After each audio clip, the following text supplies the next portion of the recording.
Okay, come on up here. This is everybody's favorite part of cooking. Have you ever broken egg before? We're demonstrating to the youngsters in the Napoleon school system how to bake Coogan, potato bread, and make some sauerkraut.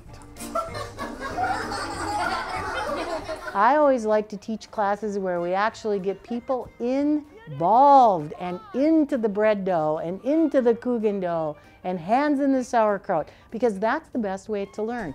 You guys are excellent. The recipes that I use when I teach cooking classes are from my family. They're traditions that have been passed down from generation to generation. And these children have the same roots as I do.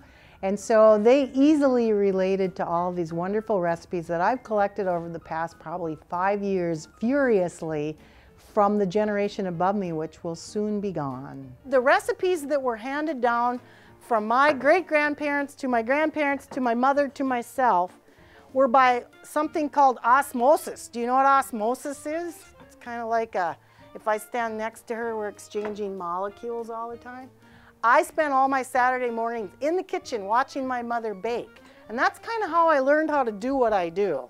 I think that somehow between a couple generations, our families have sort of lost a little bit of our German-Russian heritage, which was surrounding food. And these kids here are still fairly close to the land, but there are a lot of them that have moved away from here that absolutely have no idea about how important agriculture was and the gift of agriculture and food that the Germans from Russia brought to the state of North Dakota when they homesteaded.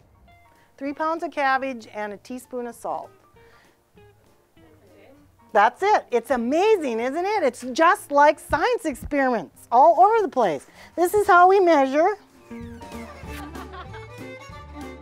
Germans love food. Where I come from, somebody shows up on your doorstep, you just open another can of something and invite them in for dinner, because that's how we showed love. Nobody ever gave you lots of hugs. Nobody ever said, I love you all the time. But they sure as heck, if you were well fed, you knew you were loved.